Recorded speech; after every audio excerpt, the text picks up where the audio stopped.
Assalamualaikum warahmatullahi wabarakatuh. Kembali lagi bersama Bapak di pelajaran kimia. Untuk hari ini kita akan membahas tentang ketetapan kesetimbangan berdasarkan konsentrasi, biasa disebut KC. Nah, tetapan kesetimbangan berdasarkan konsentrasi atau KC, perubahan konsentrasi hanya mengubah komposisi zat-zat pada saat kesetimbangan, tidak mengubah harga tetapan kesetimbangan. Pada tahun 1864, Cato Glauber dan Peter Wager menemukan adanya suatu hubungan yang tetap antara konsentrasi dan komponen dalam kesetimbangan. Hubungan antara komponen dalam kesetimbangan diungkapkan dalam persamaan ketetapan atau KC. Oleh karena itu, tetapan kesetimbangan ini didasarkan pada konsentrasi dilambangkan dengan KC. Dapat dikatakan bahwa tetapan kesetimbangan berdasarkan konsentrasi atau KC yaitu menunjukkan perbandingan komposisi hasil reaksi dan bereaksi pada keadaan setimbang pada saat suhu tertentu. Nah, untuk yang pertama yaitu ini ada reaksi PA bereaksi dengan QB, reaksi bolak-balik menghasilkan RC plus SD. Nah, di sini PQRS merupakan koefisien. Nah, dari reaksi tadi dapat kita tetapkan kesetimbangannya dalam KC yaitu C tadi merupakan C dipangkatkan koefisiennya dikali D dipangkatkan koefisiennya, A dibagi reaktannya, A dipangkatkan koefisiennya, B dipangkatkan koefisiennya. Nah, hal-hal yang perlu diperhatikan untuk tentang KC yaitu yang pertama, dimasukkan ke dalam rumus KC hanya konsentrasi zat berfase larutan dan gas saja. Nah, sebagai contoh, di sini Bapak yang pertama yaitu N2 fasenya gas bereaksi dengan 3H2 berfase gas, reaksi bolak-balik menghasilkan 2NH3 berfase gas. Nah, untuk KC-nya yaitu karena semuanya berbentuk gas, jadi untuk KC-nya produknya tadi NH3 dipangkatkan dengan koefisiennya 2 yaitu 2 dipangkat 2 dibagi dengan reaktannya yaitu N2 karena koefisiennya cuma 1 tidak usah ditulis dikali H2 dengan koefisiennya 3. Jadi KC-nya itu. Nah, untuk contoh yang kedua yaitu di sini CaCO3 ini berfase solid.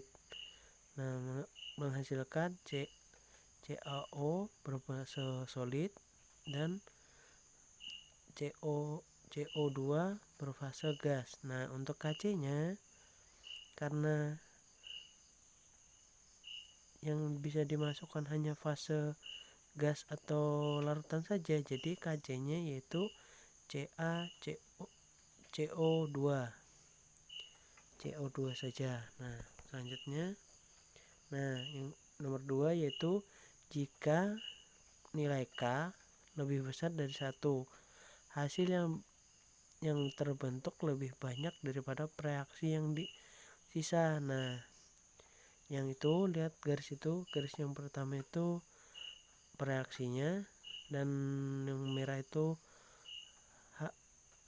hasil reaksinya. Jadi untuk yang pertama ini reaksinya waktunya makin sedikit, hasilnya makin besar. Nah, untuk yang warna biru itu waktunya, yang 1, 2 itu waktu, yang ke atas itu konsentrasinya. Nah, selanjutnya yang ketiga yaitu K lebih kecil daripada 1.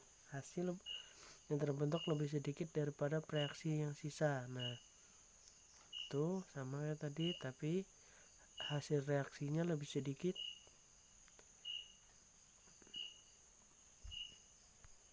Selanjutnya yang keempat yaitu harga K dipengaruhi oleh suhu.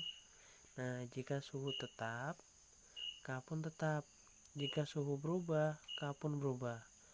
Nah, untuk reaksi endotherm,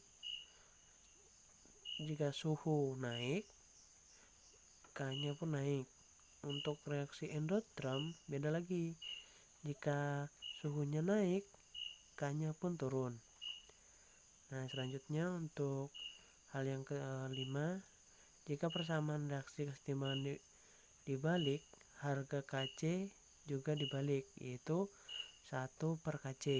Jika koefisien reaksi kesetimbangan dibalik dikalikan faktor X, harga Kc baru, jadi harga Kc baru merupakan harga Kc lama dipangkatkan X, ya, atau Kc pangkat X.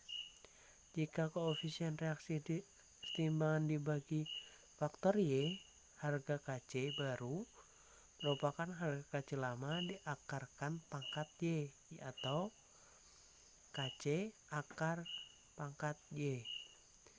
Jika reaksi dijumlahkan, harga Kc dikalikan.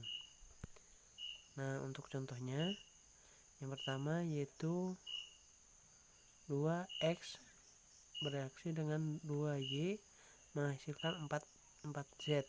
Nah, di sini diketahui K-nya itu 0,04 dibalik. Nah, karena itu tadi terus dan reaksi kedua yaitu 2Z. Nah, itu hasilnya duluan X bereaksi dengan Y. K-nya belum diketahui.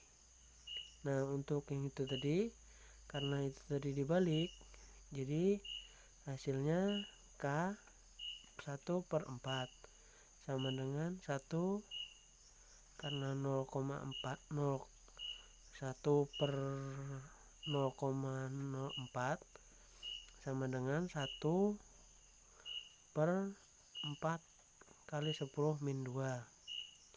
Nah, kita hapuskan, dipangkatkan 2 min 2. Nah, untuk bagian yang kedua tadi dibagi 2, K-nya sama dengan akar 1 per, karena yang tadi reaksi pertama tadi hasilnya itu 1 per 4 kali 10 min 2, jadi kita masukkan K-nya sama dengan 1/2 kali 10 min 2 sama dengan, kita sederhanakan lagi menjadi 1/0,2. Kita jadikan bilangan yaitu menjadi 5. Nah, mungkin cukup sampai di sini. Jika kurang paham atau kurang mengerti, silahkan cari referensi yang baru yang lebih memudahkan kalian untuk memahaminya. Mungkin cukup sampai di sini, dan untuk materi kita selanjutnya itu menentukan ketetapan Kp. Nah, mungkin sampai disitu. Wassalamualaikum warahmatullahi wabarakatuh.